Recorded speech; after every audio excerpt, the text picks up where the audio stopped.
Hello, I'm Chris Boxall, co-founder of Fundamental Asset Management, and this is a brief introduction to our AIM IHT planning or AIM inheritance tax planning portfolio service.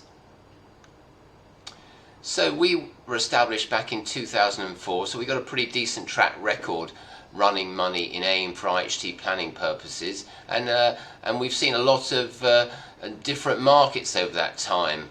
Lately we had a pandemic. Prior to that we had a financial crisis as well, and most recently we got this terrible situation in Ukraine, which is clearly impacting things. So we've got an 18-year track record investing in AIM for IHT planning, and we like investing alongside our clients. We like to share the gains and occasionally the pains, and AIM has been a great place to invest if you're looking to grow your investment portfolio over a long-term period. So what is AIM? London's growth market. It was established in '95. At its peak it had 1,700 companies. A lot of them were absolute rubbish. A lot of early stage, highly speculative resource companies. That's all gone. Fast forward to the present time, and with about 840 odd companies on AIM, the market value at the end of February 2022 was 125 billion, and there are 25 companies valued at £1 billion, more than £1 billion, so quite large. And we actually had 30 a few months ago. There were 30, but we've had some stock market falls, and we also lost one of AIM's biggest companies, ASOS, which moved to the main market, which is a great shame because ASOS was a real star, AIM star. Realistically, we estimate approximately 600 AIM companies qualify for the AIM inheritance tax relief, but from our perspective, really the investable universe is about 300 stocks, 300 AIM companies. What happened to AIM in 2021? Well, it was the first year since 2014 where newcomers, IPOs, exceeded those leavers, the cancellations, which is great to see. It was good to see new companies come on board. £1.8 billion was raised in these new issues, and we also had a lot of secondary money. That's, existing AIM companies raising more money to support their growth prospects. 6.8 billion. It was a record year for trading as well, 100 billion value of shares traded, and on average we had an average daily value of about 394 million a day, which is a lot. Everybody thinks AIM's in a liquid market, but it's far more liquid than you think. Many might believe, and meaning there's an ability to buy and sell shares for everyone, unless you're a very large institution. You hear a lot of complaints. They often come from the large institutions who manage billions and billions. Perhaps it's not a market for them, but it's great for the individual investor.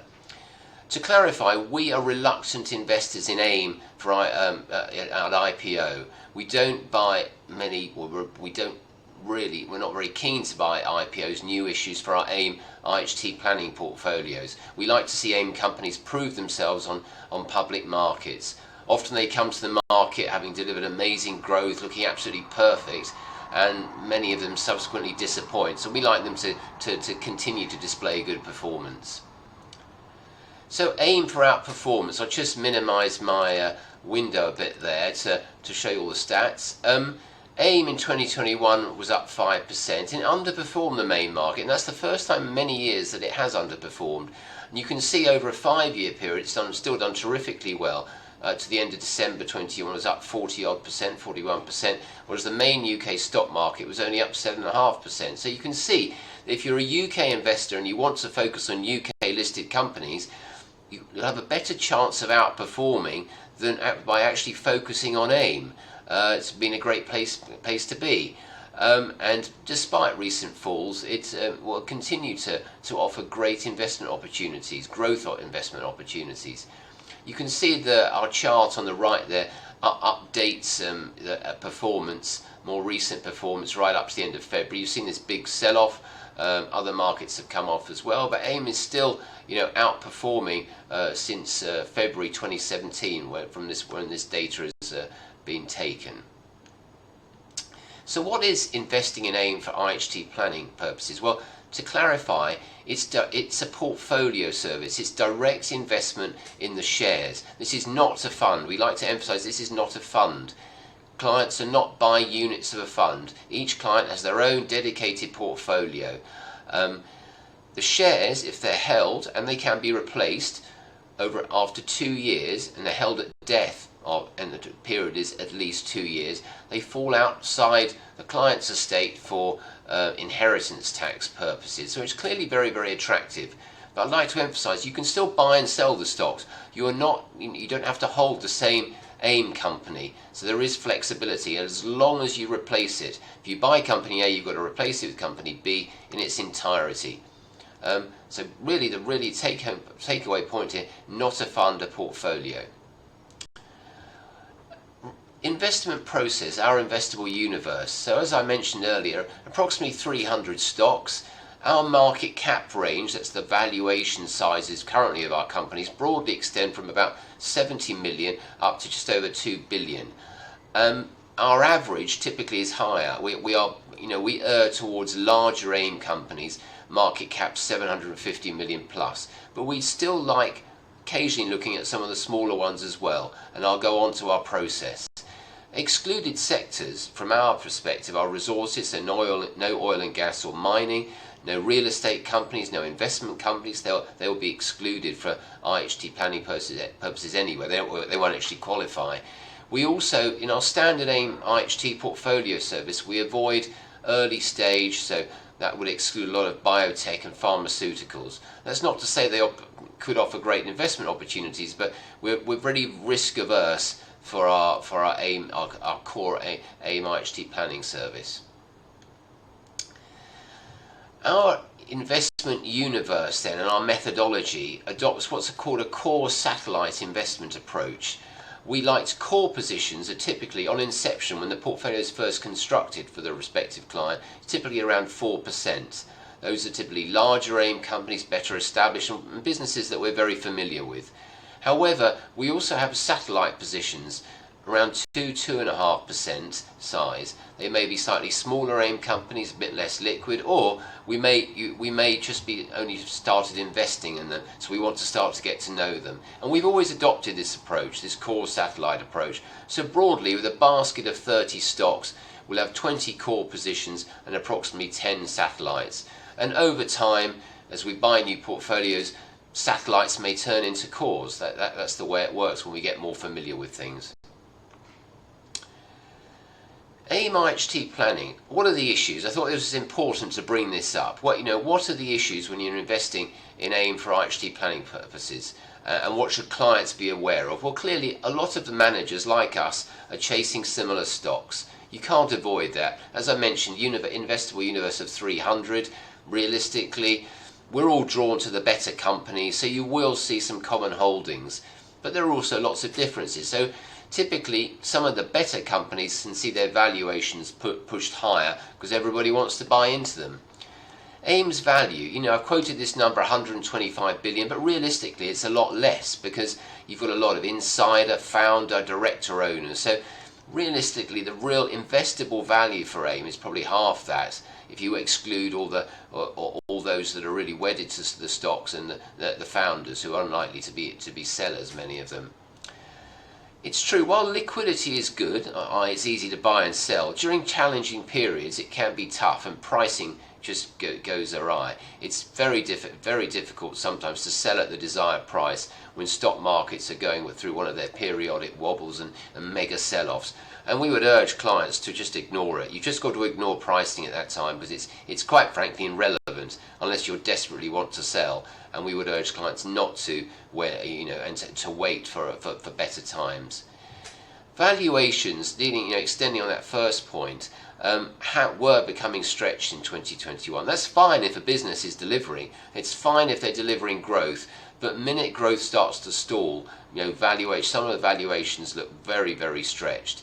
And thankfully, we've had this big correction now. So now conceivably is a better better time to be interested in investing in AIM for IHT planning purposes. There's this notion that yes, there's better values to be found in smaller AIM companies, and we think that's questionable, because the better AIM stocks are typically found in the larger companies. The nature of stock market investing now is companies are taking their time and and listing much later when they're more advanced. Therefore, they're listing and they're already quite large. So yes, there are exceptions, but we still feel that there's also a lot of rubbish, many low growth companies at the smaller end, and some of the better quality are the larger companies, which, they're still tiny. In the grand scheme of corporations, they're still tiny and have huge growth potential still ahead of them. To emphasize, this is not a fund, it's a portfolio, and portfolios can therefore be tailored to clients' needs, specifically at the moment where you have more ESG concerns, and maybe clients want to exclude certain stocks, which can be done. You don't have that with a fund. Clearly there's better transparency as well. Clients see every single stock, whether they're holding portfolios directly through our own broker platform or via IFA wrap platforms. You see every stock, every trade, full transparency of what's going on. And holdings in themselves are liquid. At an individual client level, it's very easy to buy and sell. We arrange 5 days for liquidity of portfolios, typically subject to size, obviously, but so it's very easy to liquidate portfolios and get out should the client need the money.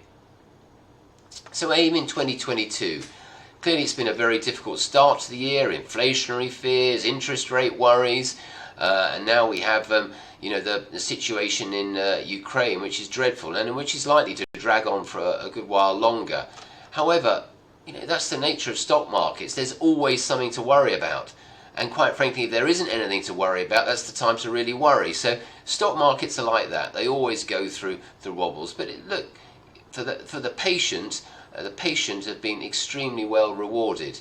And that's what we sort of compel people to think about, to be patient during difficult periods, and to just hold tight and wait for things to improve, which they do.